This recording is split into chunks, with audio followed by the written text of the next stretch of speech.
Welcome everybody! Today we're going to do Minion. Ready? Hello Minion, hello Minion, we welcome you today, Minion. Hello Minion, hello Minion, we're glad you came our way to share with us a preschool day and be a friend in a very special way. Hello Minion, hello Minion, we welcome you today. Hello! Okay guys, now it's story time. Let's take out the books. We're going to read 2 or 3 today. The Giving Tree. Once there was a tree, and she loved a little boy. And every day the boy would come, and he would gather her leaves and make them into crowns and play king of the forest. He would climb up her trunk and swing from her branches and eat apples. And they would play hide and go seek. And when he was tired, he would sleep in her shade.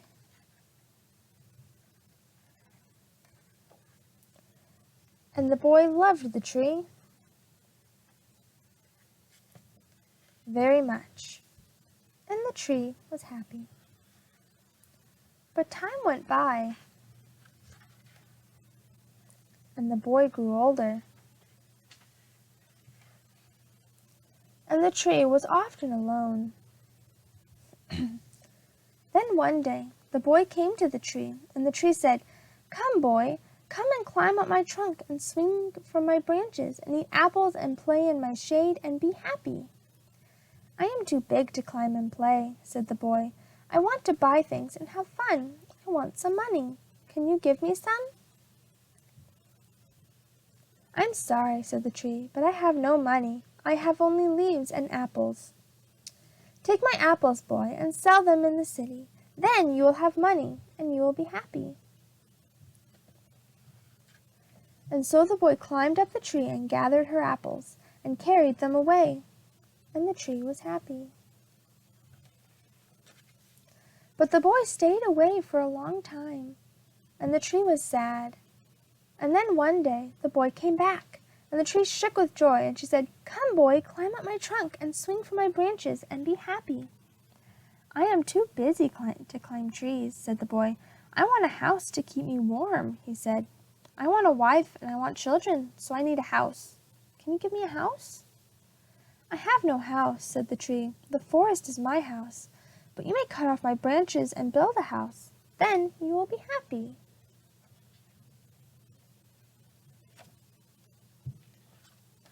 And so the boy cut off her branches and carried them away to build his house. And the tree was happy. But the boy stayed away for a long time, and when he came back, the tree was so happy she could hardly speak.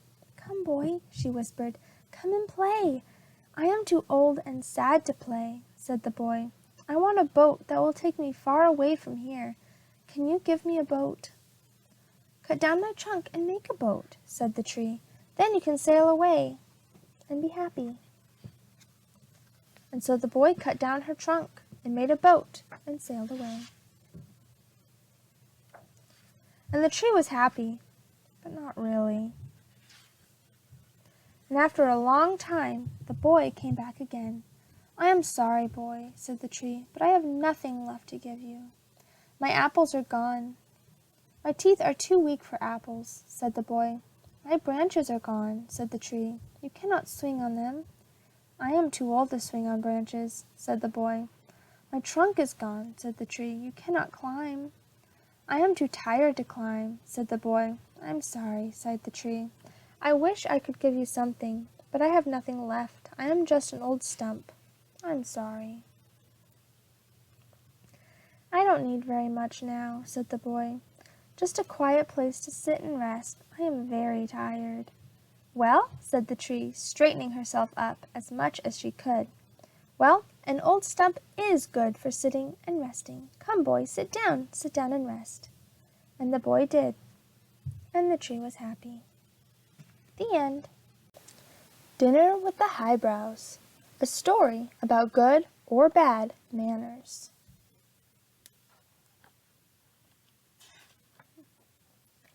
Bernard could hardly wait until next Saturday. He was invited to eat dinner with Gilbert Highbrow's family. Bernard had never eaten at a friend's house. He wondered if Miss Highbrow would cook pot roast, carrots, and rolls like his mom. Or maybe Mr. Highbrow would grill hamburgers in the backyard like his dad. When the invitation arrived, Bernard's mom, Mrs. Worrywart, said, "The Highbrows live in such a fine house, they're sure to expect only the best manners." All week, Bernard's mom coached him. At dinner on Monday, she said, "Remember, tell Mrs. Highbrow how lovely the table is set. Place the napkin in your lap, and bow your head when they say the blessing." Tuesday, Bernard practiced. "I'll remember," he thought. Then Wednesday, his mother said, "Don't forget, no elbows on the table, don't talk with food in your mouth, and for goodness sake, don't sing." Bernard tried to keep all the manners inside his head, but his mother wasn't through yet. Thursday, she added to her list. Use the napkin to wipe your mouth. When you're finished, mention to Mrs. Highbrow how delicious the meal was. Then, clear the table and offer to help wash the dishes. On Friday, Bernard's mom said, "Most important, at the end of the meal, thank Mr. and Mrs. Highbrow for inviting you to dinner." Eating dinner at the Highbrows wasn't going to be easy. Finally, Saturday arrived. Bernard's mom drove him to the Highbrows' big, fancy house. As she turned past the iron gate and down the long driveway, she said, "Remember." "I'll remember," said Bernard, trying to recall all the manners his mom had taught him. After Bernard walked to the door, she added, "Don't forget to have fun." Bernard held his breath and rapped on the door. Knock, knock. The Highbrows' butler opened the door. "Mr. Bernard Worrywart, I presume." Bernard swallowed and squeaked, "Yes, sir." "A Mr. Bernard Worrywart," the butler called out. Bernard's palms felt sweaty. "Welcome," Mrs. Highbrow told Bernard. She waved goodbye to Bernard's mom. "Hey there, Bernie," said Mr. Highbrow. Gilbert slid down the staircase banister. "Hoorah! Bernard is here!" "Hi," said Bernard. Before Bernard could take one step inside the house, Mr. Highbrow grabbed his hat and shouted,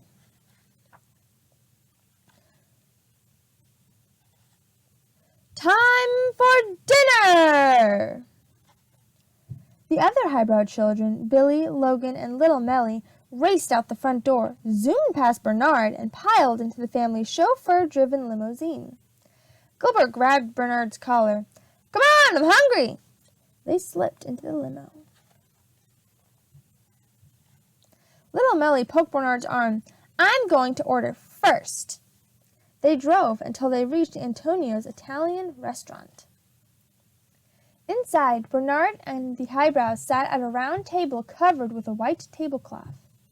Bernard got so excited he almost forgot all that his mother had said. Then he remembered. "What a lovely table," Bernard told Mrs. Highbrow. Mrs. Highbrow studied the table.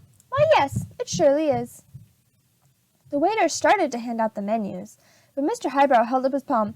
"No need for those. We'll take the usual." "Of course," said the waiter. A few minutes later, he returned with a huge platter of spaghetti and meatballs. The Highbrows grabbed their forks. Bernard pressed his hands together. Suddenly, little Melly said, "Don't forget the blessing." "Heavens to Betsy," said Mrs. Highbrow. "How could we forget?" Bernard bowed his head. Together, the Highbrows said, "Good grub, good meat, good gosh, let's eat, amen." Bernard unfolded the napkin and placed it in his lap. The Highbrows did not. Bernard was careful to keep his elbows off the table. The Highbrows were not. With lips pressed together, Bernard chewed his spaghetti. Mrs. Highbrow stuck a whole meatball in her mouth and asked, "Bernard, what does your family—" ever eat hair?" Bernard swallowed, then wiped his mouth with the napkin, and answered, "No, ma'am." A trickle of sauce dribbled down Mr. Highbrow's chin. He swiped it with his sleeve, then he burped. The Highbrow children laughed. "Good appetite," Gilbert said. Little Millie plucked a meatball off Bernard's plate. The meatball slipped from her fingers, rolled across the table, landed on the floor, and crumbled. "Oops," little Millie giggled. "That reminds me of a song," Billy yelled. He began to sing, "On top of spaghetti, all covered with cheese." The rest of the Highbrows joined in. "I lost my poor meatball when somebody sneezed." Everyone sang except for Bernard, who was trying to remember everything his mother had told him. Soon the spaghetti and meatballs disappeared into everyone's belly. Mr. Highbrow loosened his belt and leaned back. "Ah, that was a delicious meal," Bernard said to Gilbert's mom. Mrs. Highbrow picked at a speck of bell pepper between her teeth. "Yes, it surely was." "May I please be excused?" Bernard asked. "Of course, dear," said Mrs. Highbrow. Everyone looked confused when Bernard stood and stacked all their plates, then disappeared behind the swinging door. "What a peculiar boy," said Mrs. Highbrow. In the kitchen, Bernard asked the dishwasher, "May I help, please?" "Sure," said the dishwasher, who wasn't used to such an offer. Bernard washed the plates. He washed the glasses. He washed the pots and pans, too. When he was finished, he turned to discover every single Highbrow peeking through the kitchen window. Bernard knew he had forgotten something very important that his mother had taught him. He thought very hard. Then he remembered. "Thank you for asking me to dinner. I had a lovely time." "You're welcome, dear," said Mrs. Highbrow. Mr. Highbrow slapped Bernard on the back. "Any time, Bernie." "It's not over yet," said Gilbert. "It's not?" Bernard asked. "Of course not," the Highbrow said. "Time for dessert!" Sushi's Sundays. The end. Okay, for this next part, let's pause the video and get to the table so we can have our snack. And while you're having your snack, I'm going to read you the next chapter for the Jack and Annie story. What happened to them? Magic Treehouse, Book 4, Pirates Past Noon. Chapter 5, The Kid's Treasure. Jack and Annie watched in horror. The gold-greedy pirates seemed to have lost their minds. Jack nudged Annie. Together they started to back slowly away from the pirates, toward the treehouse. "Halt!" Captain Bones shouted. He aimed his pistols at them. "Not another step, lubbers!" Jack and Annie froze. Captain Bones grinned, his black-toothed grin. "Tell old Bones where the rest is," he growled, "or prepare to meet thy doom." What rest?" said Annie. "The rest of the treasure!" roared Captain Bones. "I know it's on this island. I have a map!" He reached into a belt pouch and pulled out a torn piece of paper. He waved it at Jack and Annie. "Is that a treasure map?" asked Jack. "Aye, it's the map telling about Kid's treasure." "Which kid's treasure?" "Not us kids," said Annie. "We don't know anything about a kid's treasure." "Why don't you read the map?" said Jack. "You read it." Captain Bones shoved the map in Jack's face. Jack stared at the strange marks on the paper. "What does that mean?" asked Jack. "What does what mean?" asked Captain Bones. "Those words." Jack pointed at the words at the bottom of the map. "Well, it means—" Captain Bones' good eyes squinted at the writing. He frowned. He coughed. He rubbed his nose. "Ah, leave him alone," Pinky growled at Jack. "You know he can't read," said Stinky. "Shut up!" Captain Bones roared at his men. "Jack and I can read," Annie piped up. "Shh," said Jack. "Captain, make 'em read the map," said Stinky. Captain Bones gave Jack and Annie a dark look. "Read it," he growled. "Then will you let us go?" said Jack. The pirate squinted his good eye. "Aye, lubber, when the treasure's in me hands, I'll let you go." "Okay," said Jack, "I'll read it to you." He looked at the map. It says, "The gold doth lie beneath the whale's eye." Eh? Captain Bones scowled. What's that supposed to mean, lubber? Jack shrugged. Hang it! Take 'em back to the ship, shouted Captain Bones. They can rot there till they're ready to tell us how to find Kid's treasure. Jack and Annie were tossed into the rowboat. Waves splashed the sides. The sky ahead was dark with thunderclouds. A strong wind had started to blow. Row, dogs, row, said Captain Bones. Pinky and Stinky began rowing toward the big ship. Look, Annie said to Jack. She pointed to the shore. Polly the parrot was flying over the sand. She wants to help us, whispered Annie. Polly started to fly out over the waves, but the winds were too strong. She turned around and flew back to the island. Okay, guys, let's do singing time. What song should we pick? Let's do this one. Okay, guys, ready? Let's sing Days of the Week our Days of the Week song in Spanish. Ready? Domingo, lunes, martes, miércoles, jueves, viernes, sábado. These are the 7 days of the week. Okay, guys, let's do our Days of the Week song in English. Ready? Sunday, Monday, Tuesday, Wednesday, Thursday, Friday, Saturday. These are the 7 days of the week.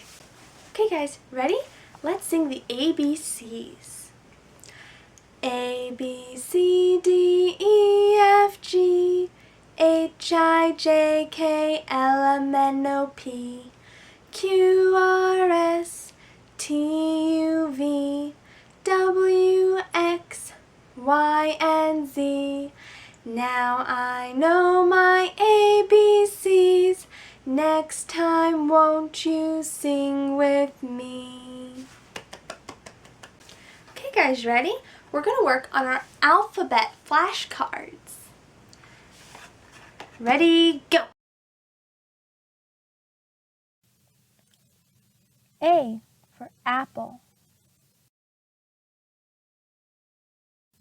B for bed. C for cat. D for duck.